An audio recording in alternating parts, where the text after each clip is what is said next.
was one of the last stories by Christie Golden you got right here. It's called The Calling, and it's Anduin centric. Shall we? There we go. I don't know where the fox came from.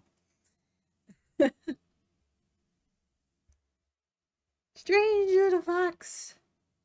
Fox baby. All right. One of the final jewels that Christie Golden has left us. Wind caressed the newcomers' bearded faces. He permitted his eyes, so hungry for green openness and soft lands, to feast. Stormstone Valley was an ancient home of the Tide Sages, mages whose mastery of water and wind had protected ships and sailors for generations. Yet the beauty of this little hamlet near the sparkling sea was not that of majestic mountains too powerful magic. Here it was obvious one was in the bread box of Coltirus, where a salt spray wind whispered over barley and wheat, and the only magic that was that of water and windmills, creaking from morn till night, transmuting elements to energy in service of feeding and care of ordinary folk. The pleasant sounds of the mills sang a promise of new beginnings, and the crash of the waves below, near the cave where his belongings lay bundled and buried, spoke of an ending. Anduin Rin's recent wanderings had not taken him to peaceful places. He understood that he was trying to scour himself, to purge his mind and soul, to burn away his sins in places where the landscape reflected his own suffering. My friends, the ones I almost killed, they believe my hands are clean, but they don't feel clean. Years after that confession, they still didn't. Hands that had once warmed with the holy light, healed body and spirit, protected a kingdom, a world. He flexed them now. He and his hands were anxious to keep busy. As a boy, Anduin had yearned to travel Azeroth, seizing what chances he could, manufacturing them sometimes, in search of adventure. Now he sought to escape, not explore. Adrift, alone, he turned his hand to whatever would earn him that day's meal and a place to sleep, even if sleep was a capricious comfort.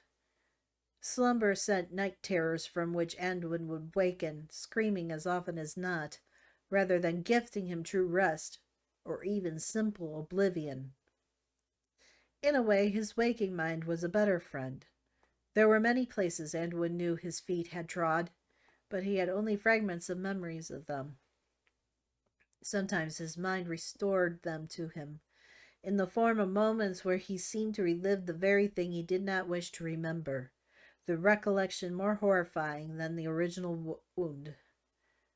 Changing his environment helped, as did learning something new, keeping his hands busy, playing a game of hide-and-seek with personal demons, much worse than true ones. Then on to the next place, and the next.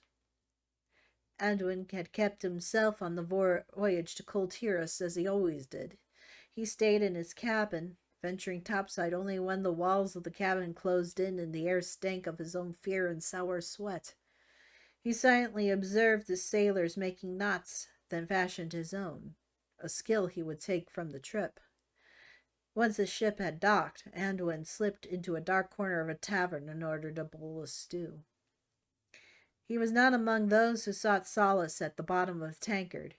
He acknowledged there was some temptation in the thought of drinking deeply enough to drown the dreams of his body moving against his wishes, of watching his hands curl around the hilt of his father's corrupted blade. But he knew the only thing worse than living with those memories would be losing control.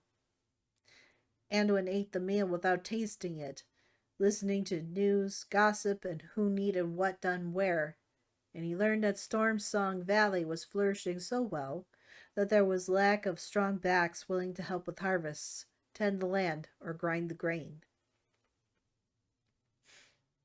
The long walk from Borealis to the valley had calmed him, each step bearing him from the bustle of the harbor into silence, stillness, and a steady rhythm of the sea. "That's my favorite view," came a voice from behind. Anduin rolled, reaching for the sword that was not there, the sword that was safely hidden in a cave below his feet, the sword that hung over head and heart. Seeing his startlement, the approaching figure, a man of middle years, held up a hand and smiled reassuringly. He had bright blue eyes, and what little hair he had left was nearly all gray. "My apologies. Seems even with this leg I could still move quietly." He gestured, and Anduin could see by the way the man hobbled, leaning on a staff for aid, that the leg had once been badly broken and had not mended fully. "I could help," he thought, then remembered that time was over. The man continued, "I proposed to my wife here, saw my last sunset before I left for the Fourth War, and the first when I made it home. When you've seen what I've seen." He sighed and fell silent. Anduin was glad the stranger did not finish his sentence. "Well, the heart longs for quiet, simple beauty, things that grow and change, and things that don't. I'm Roderick Felden, by the way." Jarek. Anduin had used this alias before, starting in simpler times as a youth, running from responsibility. He was running from much darker things now. "I'm looking for work." "I'm looking for help. What's your calling, Jarek?" The casual question was unexpected, and for a moment Anduin couldn't breathe. A calling. He thought of the priesthood and of Aaron Stonehand, the young Ironforge warrior assigned to train him in the art of the sword. He had promised to dwarf temper him, but instead realized the prince was not suited to cause pain, to harm. Aaron believed that Anduin might thrive in service to the light. So had Magni Bronzebeard. Anduin had believed it too once. He always felt drawn to the peace it offered, the stillness. "My whole life I wanted peace," he thought. "And my whole life I've never had it." Fields by the ocean, open sky, open land, hard physical labor. Maybe this place, this job, would help. Light knew, nothing else had. Anduin realized his mind had wandered, and Roderick was waiting for his answer. "I'm a jack of all trades," he said. Off Roderick's bemused gaze, he added, "I learn fast, my back's strong, and I work hard." Roderick took in Anduin's tattered cloak and mud-sweater boots, his unkempt beard and dirty hair. "Looks like you come from a long ways, son. Where have you traveled from?" Anduin bristled, alert. "Does it matter?" Roderick fixed him a long, appraising gaze. "You seem a bit on edge," he remarked, "and hungry. Here, this might help." He reached into his pack and procured a loaf of bread. Anduin took it. The loaf was still warm, and the smell made his stomach rumble. Roderick nodded toward the windmills dotting the landscape. Their arms turned and creaked, but there was a lone water mill some distance away. A channel diverted the river's stream toward a huge wheel. Bags of wheat and barley were piled high beside it, waiting to be milled, and chickens pecked industriously at stray grains. A short walk away was a small, cheerful-looking cottage, where a horse, goat, and her kid cropped in the nearby grass. "The watermill's mine. You'll have plenty of bread and goat's milk, eggs too, if you keep the fox away. If you work hard, which you say you want, and pay you fairly. You'll need training, of course, but if you're a quick learner, it won't take long. After that, I'll be by once or twice a week with supplies." Roderick went over Anduin's list of responsibilities, checking the millstones, grinding the grains to flour, maintaining machinery, taking orders. "Wait," Anduin interrupted. His throat tightened. He hadn't thought this through. "The farmers will bring the grain here? How many? How often?" He could hear his voice rising with agitation and feel his palms starting to sweat. He had sought isolation, but this sounded like it would provide exactly the opposite. Anduin felt himself shutting down as if one by one doors inside him were closing. This place, pleasant as it seemed, didn't have the answers after all. Oh, I used to be interrupted all the time, but I moved my family into town after the war.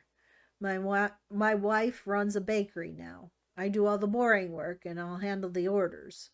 I turned over the hard part to the young and strong. Roderick chuckled ruefully. It was a good idea in theory, but I can't keep anyone for long. It gets too lonely here. So I hear. I'll take it. As Roderick had warned, there was training, quite a lot of it. The older man taught him how to listen to the mill, to know when something was off, and how to repair the intricate machinery, how to test the grind of the flour by the millet's rule of thumb, to feel it between thumb and forefinger, and how to inspect the grindstones themselves, how to milk the goats, saddle the horse, and make a snare to catch the fox if it bothered the chickens. Anduin paid keen attention. The sooner Roderick deemed his new hand ready, the sooner Anduin would have his privacy. He was silent except to ask or answer questions, but Roderick didn't seem to mind. He chatted amiably, mostly about his family, his wife Vera, who not only managed the bakery but was also a baker herself, their son Ben, a decade younger than Anduin, and their daughter Cinda. She's still a child yet, but smarter than most adults I know. Gets that from her mother. And her father smiled, his eyes full of pride. Anduin stayed silent. His own family had been nothing like Roderick's. His mother had died shortly after he was born, lost to violence. His father had been hurting, distant, and for many years gone. When Roderick spoke of his service in the Fourth War, Anduin withdrew even further. There weren't an awful lot of professional soldiers in Kultiris right before the war began, Roderick said as Anduin sifted various grains of flour through his fingers. The majority were drafted. Most from around here weren't all that familiar with weapons of war. Were farmers, builders, beekeepers. You should have seen the first time I held a sword.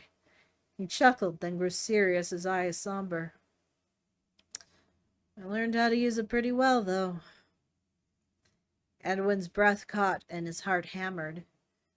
Bodies, wrapped in white, laid out on the weathered boards of the harbor. A pitiful few soldiers in armor waiting to board, and Gen's words. That's the last of the soldiers. We'll be calling up farmers next. Jarek? Sorry, Anduin stammered, staring at his hand clenched tightly around a fistful of flour. He let it fall and, muttering an excuse, strode quickly out of the mill house, his lungs suddenly tight and hungry for air. Once his training was complete, Anduin's days were filled with the simplicity of hoisting stacks and pouring grain into the hopper, bagging flour, maintaining the equipment, and tending the animals. Through every hour ran the rhythmic, soothing splash of the water wheel. The only thing on Roderick's list that Anduin had neglected to accomplish was the snare for the fox. Thus far, it had left the chickens alone, and Anduin disliked the idea of killing the creature after all, let alone for something it might do. He was also aware that he couldn't keep an eye on the birds all the time, and foxes were sometimes active during daylight hours. At first, Anduin had only heard its sharp yips and barks at twilight. Then on nights he stayed out to stargaze, Anduin often caught sight of a shadowy shape just beyond the ring of firelight and a pair of glowing eyes analyzing him with no hint of fear. One night, on impulse, Anduin sliced off a piece of meat from the roasting stick. "Hey, fox," he said, and tossed it to the creature. It danced out of the way, confused, but quickly realized its error. It gulped down the morsel, then darted off. It returned the following night, though, sitting gracefully with its forepaws together and its bushy tail curled around them, as if he were properly introducing itself to him. "I shouldn't feed you, fox," Anduin said. Its ears flickered as it listened. Strange to hear his own voice. He had said as few words to Roderick as possible and stayed silent otherwise. A pink tongue crept out to lick a smudgy black muzzle. I really shouldn't feed you, Anduin thought, but he did. I wondered why. His nightmares had eased ever so slightly with this regimen of physical labor, solitude, and simple tasks, but they had not disappeared, nor had shame, or the gulf of regret and remorse. Often he felt an invisible weight as heavy as the millstone, and equally capable of crushing him.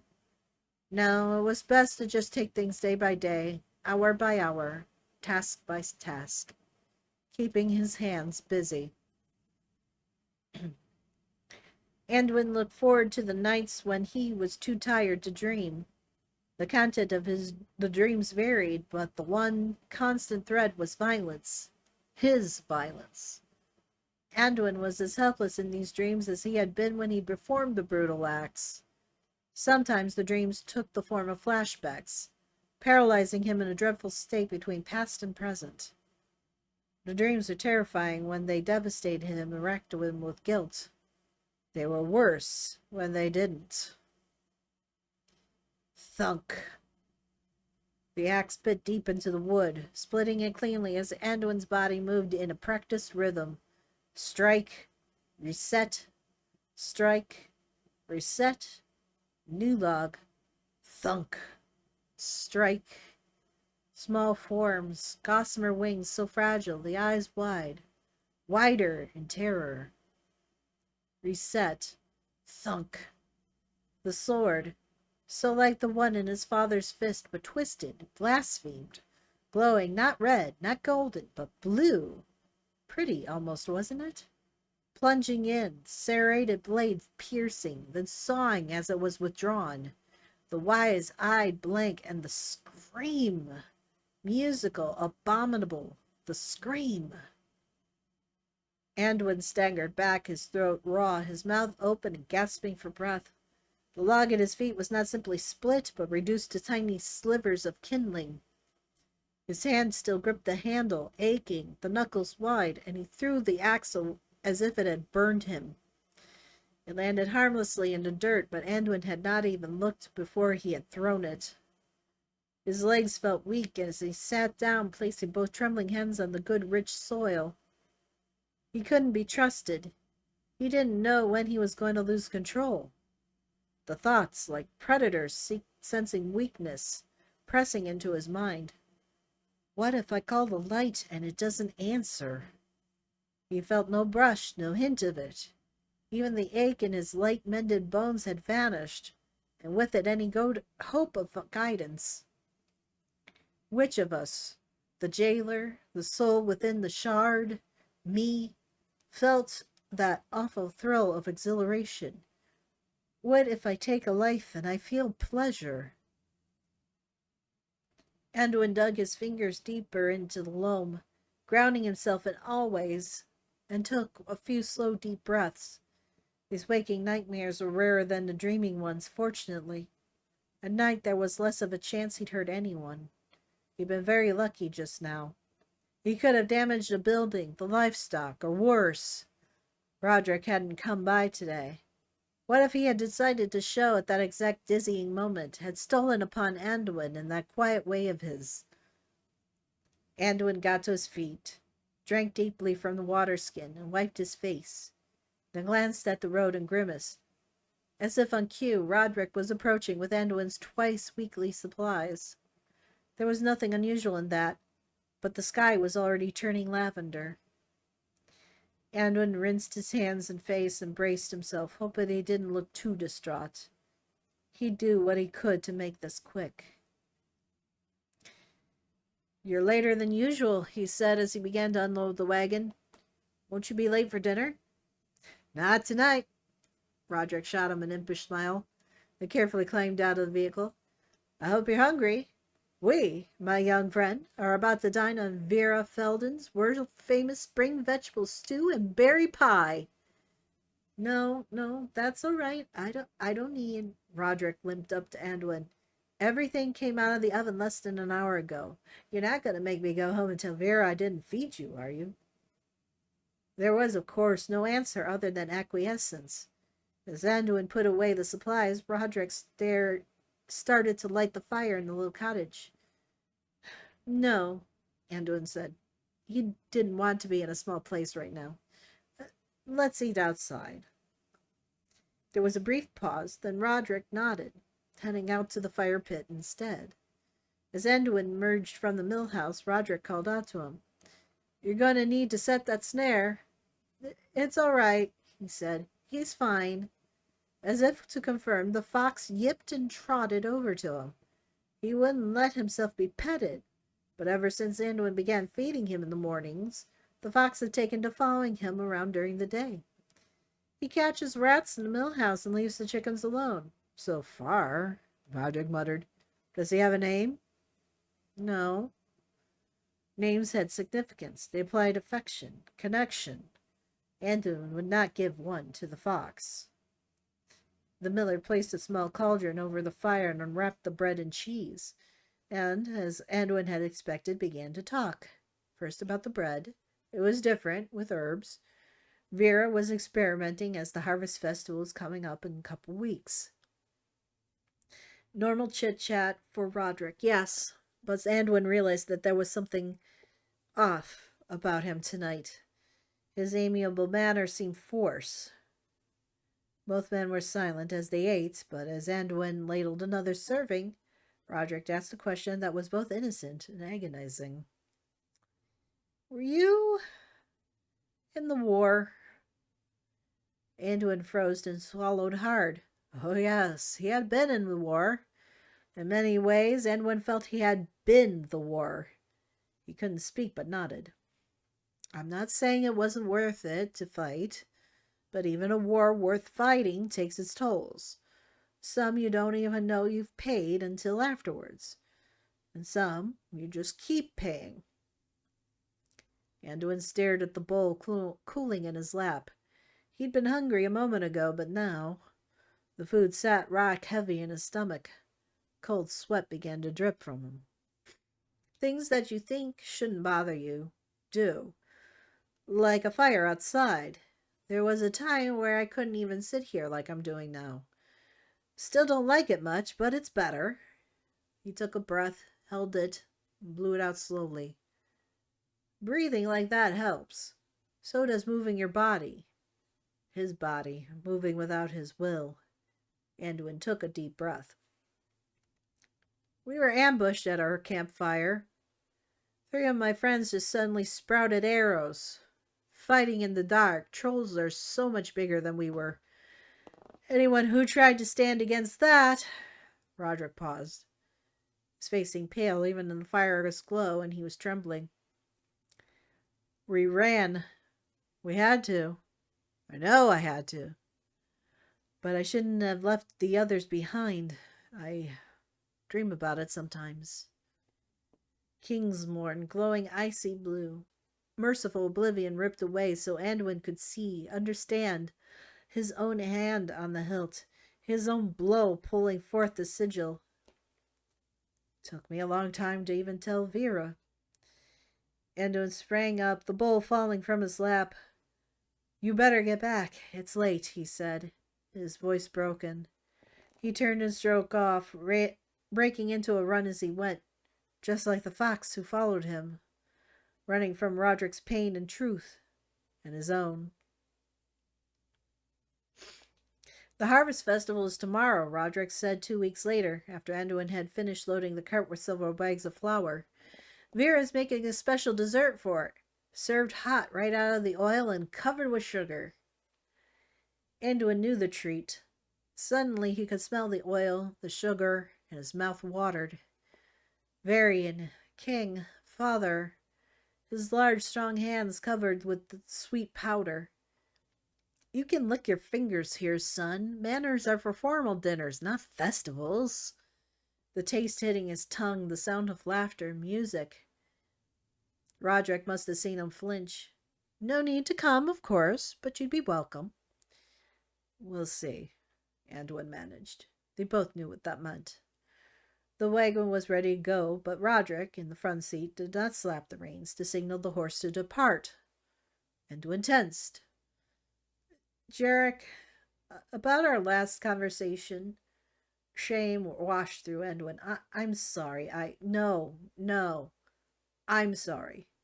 That was my error. Confused, Anduin stayed silent. Roderick shook his balding head sadly. I see me in you, Jarek. In those times when you get angry or can't breathe or just plain want me gone, I recognize it when you shake and sweat and seem to see things I can't.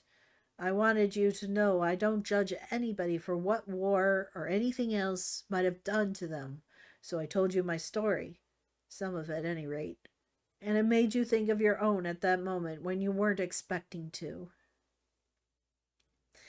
Anduin, the diplomat, the peacemaker, who once would have gracefully deflected the words and promised all was well, couldn't speak. Roderick held out a folded piece of parchment. I wrote down some thoughts about my own experience. Some things I've learned that might help you. You don't have to read it, and you don't have to say a word. But if you do, you know I'm here. Anduin swallowed. He stepped forward, alert and cautious, just like the fox had been at first. The parchment cracked slightly as he took it. Roderick visibly relaxed and gave him one of his easy smiles. I'll make sure Vera saves some pastries for you, he said, clicked his tongue. The horse Blue tossed her mane and began to trot down the road. Anduin looked at the letter, put it in his pocket unread, and lifted a sack of grain. The following day was perfect for an autumn harvest festival, crisp and bright, the sun's warmth staving off the slight chill that heralded the winter to come. Anduin spent most of the morning inside the mill house, tinkering with the gears. He finally finished and stepped outside. Black smoke roiled in the distance as lighter smoke stained the sky. The festival. Roderick. A deep instinct, the need to help, drove Anduin's next movements, and before he quite realized what he was doing, he had leaped atop the startled wagon horse and was urging her on top speed toward his friend and his family. Anduin had steeled himself for a scene of chaos. Roderick had mentioned hot oil. There must have been an accident, a fire spreading from a makeshift hearth. Anduin could and would help. It was nothing so innocuous. Another inferno raged. Through gaps in the smoke, Anduin saw that some festival structures were already consumed and others were fiery skeletons on the verge of collapse. Even the banners were ablaze, and Anduin stared, frozen, almost hypnotized, watching a flag of House Stormstrong curl and twist, blackening as flames licked it. Shapes on the ground. Bodies, Anduin realized. One, just there, burned. Charred meat left too long on a spit. Screams on his left as two shapes, a blanket draped over them, emerged from the black smoke. Waiting, watching Safeton Sorwin while a world tree burned and too many tried to flee through too few portals. Anduin, startled, cried out just as his terrified horse reared and threw him. His head struck something hard. Everything went white for a moment, then dissolved into flashes of light like stars. Anduin tried to rise, but the world was spinning. He couldn't see the two figures anymore, but a third stumbled out of the enveloping smoke. Anduin thought he saw someone behind her, quickly glimpsed and quickly gone. Perhaps not even there. The woman clutched an infant, shielding it as best she could. The child, born by a queen, brought to a priestess, the last survivor. The woman dropped like a stone. The baby cried, coughing, more shouting, laughter, screaming. Pain thundered in his skull. Anduin clapped his hands to his ears, the gesture slicking his fingers with blood. He looked around wildly, trying and failing to focus, the coughing that racked his body only increasing the agony. The stench of blood and the cacophony of slaughter made his heart slam against his chest. The stars started to fade, and Anduin now glimpsed wagons filled with food and supplies waiting out of the reach of the greedy flames. The drivers finally allowed the maddening horses a chance to run, and the wagons careened off. A few of the raiders lingered, barely visible through the smoke, wanting more sport. And then Roderick.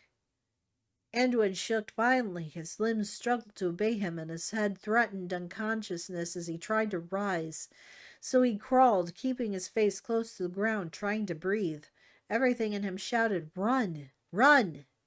But he clenched his teeth against another scream and willed himself to keep going. Impossibly, more folk emerged from the fire. Some stumbled as if someone had pushed them from behind. How were they still alive? Soot, smoke, and tears stung Anduin's eyes, and he was glad of it, glad of the pain, the blurring, so he could not see what horrors the fire had wrought upon the figures. The baby was still crying, coughing, and someone swooped down to pick it up and flee. Other figures emerged from the billowing black clouds, burned, but not as badly as others. Something about how he moved the right leg. "Roderick!" he tried to shout, but all that came out was a ragged sound. "I'm not too late. I can help him. Roderick crumpled to the ground. Anduin had no memory of how he crossed the distance between him and his fallen friend. The next thing he knew, he was kneeling beside the miller, staring at the blackened flesh, the blue eyes in a sooty face, the well of blood plumping up between his own fingers as he pressed to staunch the flood. To call, he gasped, pulling his hands back, his body shaking. He couldn't help Roderick. Not now. "Anduin, do something. Do something." "I can't," he rasped over and over, his voice a sob. He reached out again to lay his hands on the wound to form a prayer. "It won't come. Not to me. Not any more." Again he snatched his useless hands back, curling them into fists and pounding them on his thighs with all the force of his rage and helplessness and loathing. "I'm sorry. I'm so sorry." Whisper. "It's all right." Anduin shook his head. Roderick's hand twitched, and Anduin took it, his heart tearing itself apart as Roderick cried out at the touch. The dying man gripped all the harder. "Family. In town." A bout of coughing threatened to tear him apart as blood and specks of ash burst from his mouth. It took the last of his energy, but even so, Roderick fought to speak. Anduin stilled him, able to at least grant him peace here at the end. "I will take care of them," Anduin said. "I will. I promise." Roderick heard him. His taut, tormented body eased, closed his eyes, and was gone. Ben Felden had his father's eyes, also his father's old war pistol, which was now aimed at the stranger who stood at the doorstep. Anduin, hands raised, was acutely aware of the picture he presented. His clothing filthy with ashes and wet with blood. Roderick's blood. Roderick, whom he had wrapped in a single blanket and placed down so gently before knocking at the Feldens' door. "My name is Jarek, from the mill." Fortunately, Ben recognized the name and lowered his pistol. He too bore signs of the fire, a minor burn on one arm and a singed shirt. They must have escaped while Roderick had remained behind. "Roddy?" A woman rushed up, looking past him, hoping against hope to see a beloved face. Vera. Her black hair was turning gray, but Anduin observed that her face was remarkably unlined, until her gaze fell on her husband's body. Realization spread over her face, the pain aging her, dimming her light as she sank down beside the corpse, placed a hand on a still form about her head. For a moment Anduin thought he couldn't keep the wall up, but he knew that if it came down, something inside him would collapse like the burning structures at the festival, in flames and beyond repair. "Thank you, child." Vera's voice shook, but it was kind. "Bless you for bringing him. He did promise he'd come home." "Why didn't he let me go with him?" Ben's voice was full of pain and anger. "He wanted us to be safe." "We could have all been safe, but he just had to." Ben's face crumpled and he turned away. Roderick, the soldier who had been ambushed at a campfire, who, this time, had decided he couldn't leave anyone behind. Anduin heard the urgent thump of small feet, and a little girl appearing at the door. Her hair was braided with now drooping peace-bloom flowers, her soot-smudged face clean only where her tears had run. "Daddy?" "Oh, Cinda, honey, no. I failed you, all of you." The wall inside Anduin trembled. Roderick had wished to be buried near the cliff where he and Vera had pledged themselves to each other years ago, when they were only a little older than Ben. Anduin dug the grave himself. There was no need to trouble anyone else, and he wanted to do it.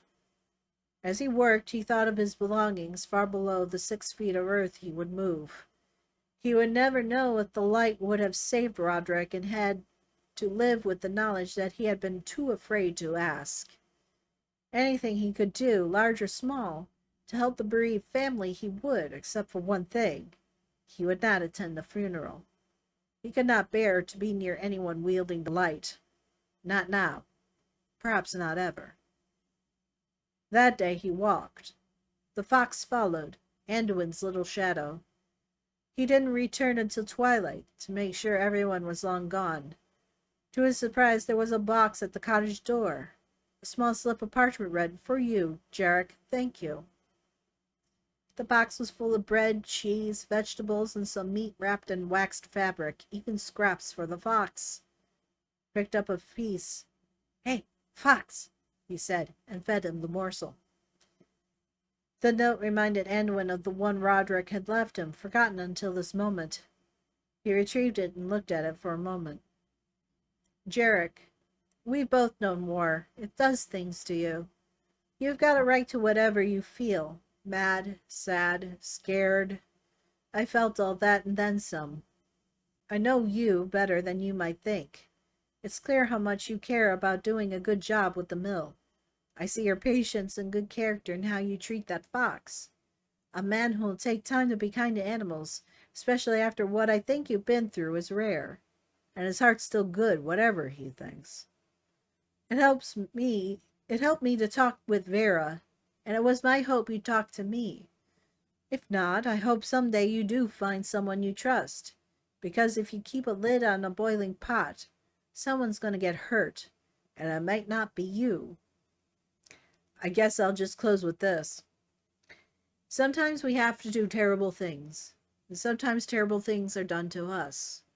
Neither makes us bad people, but we can't run forever. If you can't believe in your own worth right this moment, find someone who does. They'll hold that knowledge safe for you till you're ready to see it too. And when the darkness grabs you and you feel like you'll never ever be free of it, know that you have a chance and a choice every single day to look it in the eye and call it a liar. Some days you can't make that choice, but another day, maybe you can. Eat Vera's good food, swim in the sea and sleep and work. Do a little good when you can, how you can, for who you can. And come have dinner with us one of these days. Ben wanted to take over his father's task of bringing grain to the mill, but Anduin would not let him.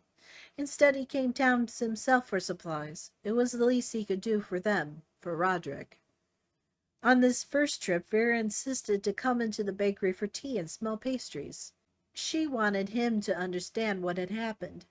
Word of the area's bounty had reached the ears of some raiders, she said. Rats on a ship, I tell you, Jarek. There's no monster in the ocean's deep crueler than the ones that sail its surface. Roddy brought us home in the wagon, then went back to save as many others as he could. Said he wasn't going to run this time. She bit her lip. If we did have to lose him, I hope he was able to, for he was, Anduin said quietly. He did. He saw her brow relax only a little and knew the words had given her a little bit of peace. Over time, a new rhythm and routine took form. Anduin still worked the mill, but at dusk, more often than not, he would sit beside his friend's grave. The fox accompanied him, nestled against him. Sometimes Anduin would speak, as if Roderick were still there, listening. Quiet confessions, questions that Roderick would never answer. Other times angry outbursts, or he reread the letter and remembered to breathe. On his visits to town, Anduin would occasionally help Ben with paperwork or loading and unloading the wagons. Now and then Vera asked for assistance kneading the dough. After a while, Anduin realized she sneakily taught him how to bake. She and Ben wanted to talk about Roderick, which Anduin resisted at first, but over time he realized he wanted to hear those stories. They were little ones mostly, a brilliant quip at the right time, patience with a child's rebelliousness, Hal's Zen costume gone awry. Only Cinda seemed disinclined to talk about her father. Vera confided to Anduin that she was glad that Cinda had been so young when it happened. Less to miss, Vera said with a sad smile. But Anduin had often visited Stormwind City's orphanage. He had spent time with refugees who had fled to his city after their home had burned.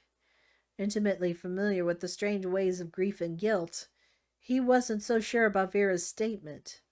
He wanted to believe she was right, but that fragile hope was dashed one deceptively calm morning, along with a teapot Cinda grabbed and hurled to the floor.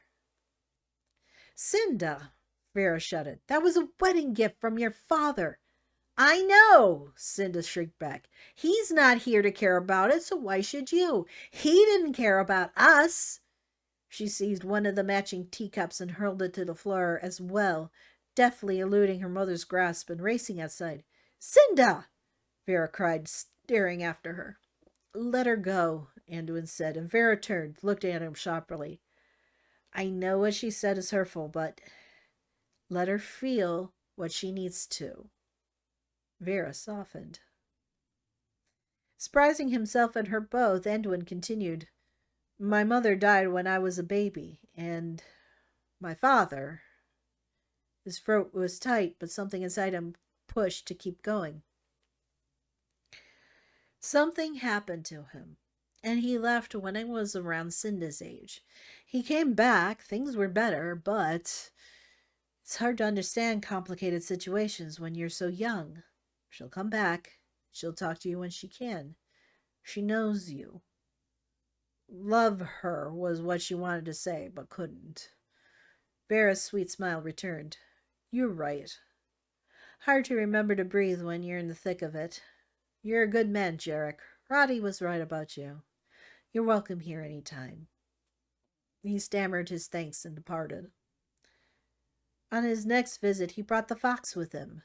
The animal was skittish, but Anduin knew a way around it. Plucking a berry from a bowl on the table, he said, "Hey, fox!"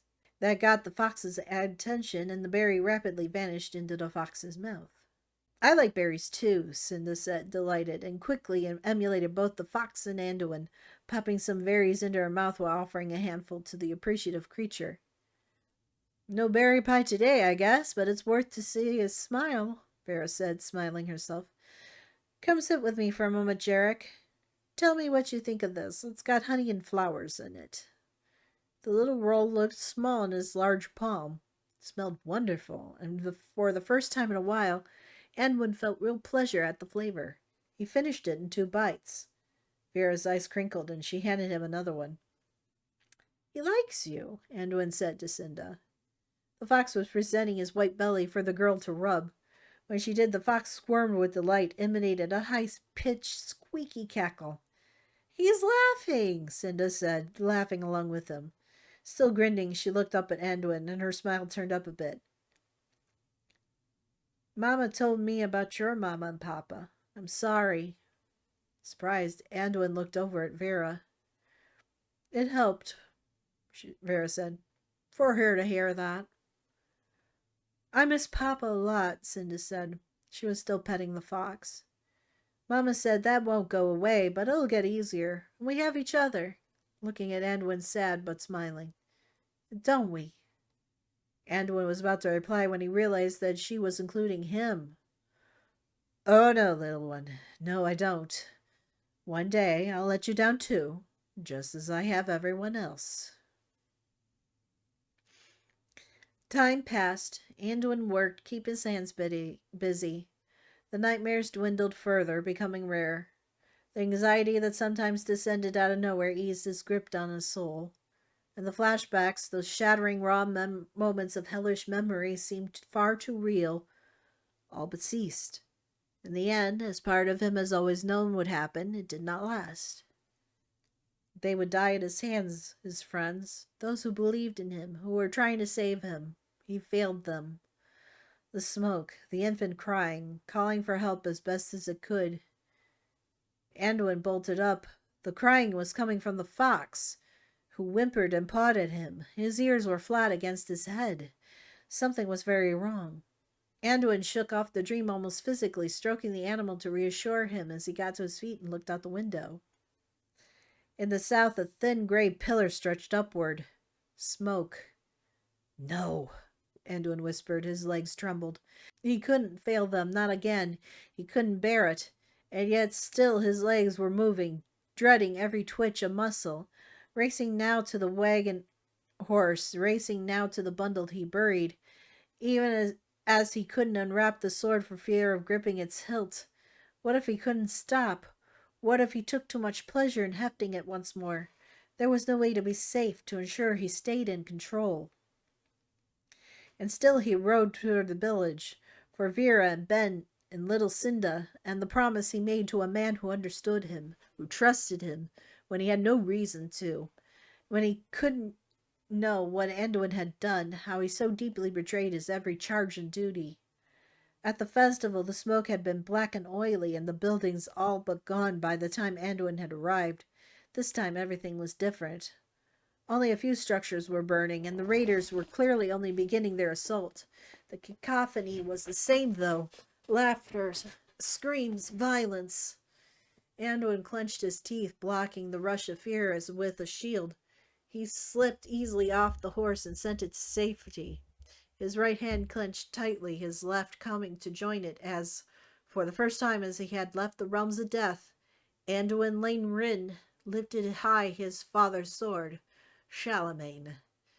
So much more than a simple weapon, gloriously crafted, each part of it in harmony despite its origin as two individually powerful blades. Anduin stepped forward, grim-faced, devoid of armor, but hoisting the sword out of legend. The sword whose purpose he had so utterly failed, which he now lifted in hope of redemption. One of the pirates turned and paled. His eyes grew enormous. The eyes wider in terror. For a terrible instant, Anduin froze. He couldn't breathe. The brigand started to smile, lifting a cutlass. Charlemagne came down at a deceptively graceful arc, mortally wounding the man. Its perfect balance made its wielding easy, almost effortless. There was little it would not cut through, and few foes could not fell. The brutality of it stole his breath, but then muscle memory took over. Anduin struck again and again, Charlemagne almost singing in his hands as if it rejoiced in being used once more at the defense of innocence. He and his sword, for this moment, were one. Blood smattered on his face, warm and wet. It stung his eyes, seeped into his mouth.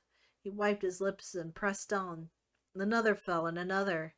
He ceased to count, and time ceased to matter. He moved as if in a dance, without thinking, feeling only the power of his arm and hearing only the song of the sword. Anduin lunged, burying Charlemagne almost to its hilt, then yanked it freely, only to parry blows again and again. The enemy was on the ground, but Anduin continued to fight. The sword lifted and descended. A muffled voice cut through the chaos. A word, nonsense and nothing to him now, in the scarlet span of time. A name. Not his, no, but he knew it. Jarek! Jarek! Anduin shouted incoherently, lifting Charlemagne to strike. Cinda stood staring up at him, her mouth open in a look of shock. But she was not afraid of him.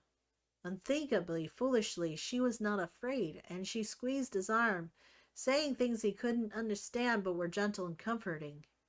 Anduin! The call was quiet, but the voice was not that of a child before him. It slammed into his being, shattered his thoughts into a kaleidoscope of agony and brilliant colors. It was a song with words he understood yet did not recognize, which vibrated along every nerve of his body, and the singer, the speaker, knew his true name. Anduin, it whispered, the softness laced with pain. An image filled his mind, what seemed to be a sun, white hot at its center, with hues of yellow and magenta flickering along the edges. Anduin, so beautiful, this voice, this vision, but he understood what he beheld was in danger, that at some point, perhaps soon, it might explode. It was calling him away. He was needed. No, he pleaded, to whom or what he did not know. I'm needed here, please. Anduin, came the implacable reply, and he could feel the voice's sorrow and torment. The touch on his arm galvanized him, and he started blinking, the vision retreating. Cinda was still there, her expression one of concern. Are you all right, Jarek? Anduin looked at the bodies littered around him. At Vera and Ben, who huddled together, looking at him with sympathy and gratitude. The shocked faces of the townsfolk. There were no more screaming or shouting. Anduin had brought silence. How many had he killed? Without even... He stared at Charlemagne, seeing it for the first time. There was no light moving in the blade's curve. No gold. But at least blessedly, no icy blue. The sword clattered to the street as Anduin dropped to his knees, gasping, staring at Cinda. Why did you come to me? I could have killed you. She smiled a little. Because I knew you wouldn't. Anduin's eyes filled with tears. I wish I could stay, Anduin said to Roderick, to the wind, to himself. He had cleaned the blood off of Charlemagne, then retrieved pieces of his old armor from the cave, where they had lain undisturbed for what felt like a lifetime. He had tidied the cottage, fed the goats and chickens, and organized the sacks of grain. Now he sat beside his friend's grave, clad in armor, with Charlemagne on his right and the fox on eyes closed as Anduin scratched his ears on his left. But I know you would understand. Thank you for everything you taught me. He gripped Roderick's letter, then tucked it into his pocket. Suddenly the fox sat up, alert, and gazed toward the road before running toward it. Anduin thought he had made his goodbyes to the Feldons after Cinda, in her innocent faith, had broken the spell that violence had held on him. For the moment. But he was not altogether surprised to see Roderick's wagon coming up the road with all 3 Feldons on it. You'd be a fool if you think we'd be letting you go without proper food and supplies, Vera said as Ben brought the wagon to a halt. Anduin stood. I thank you, but I'll be traveling light. My pastries are light, Vera countered. Anduin could not disagree. Jarek, Ben said, that sword. Plenty of wandering adventurers fight with swords, Ben, Vera said swiftly. You know how your father hated anyone prying? It's all right, Ben. And oddly it was. It didn't matter now if someone recognized him or Charlemagne. Can't you say, Jarek? Cinda asked, racing to him. When he shook his head, she said, Will you ever come back? I cannot stay, he said. You knew nothing about what awaited him, who or what was calling to him, or what it wanted. Only that it was in pain and needed help, and so he would go. His voice cracked as he spoke. The next thing he knew, Cinda had thrown himself at him, hugging him tight. Anduin froze, then gently, awkwardly, patted her on the back. Let the poor boy go, Cinda, Vera said. The girl did so reluctantly. Vera handed him a bag heavy with food, water, potions, and other supplies. Anduin accepted it with a nod, then picked up Charlemagne, wrapped in his cloak. I don't know what you're going toward, but I wish you safety and joy if you can find it. He couldn't speak, just nodded, and then quickly turned, knowing that if he lingered but a moment longer, he might not be able to leave at all. He had scarcely gone 3 steps when a red blur sped towards him and nearly knocked him down. Anwood broke. He knelt and pulled Fox, not the Fox, or a Fox, not anymore. Of course he'd gone and named him and been too foolish to see it. Into his arms. Fox licked the tears from his face as Anduin held him tightly. Where he was going, Fox must not follow. To endure whatever awaited him, Anduin needed to know that his family, Fox among them, was safe and at peace. And so he picked him up and bore him to Cinda, placing him in the girl's arms. Hold Fox tight, Anduin told her. Don't let him follow me. He's yours now.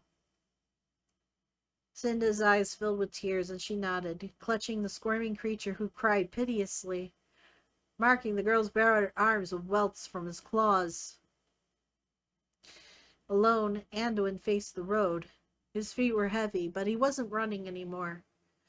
He was being called away from people he cared for, yes, but towards something that needed his help. He still didn't trust himself, but the people he cared for did.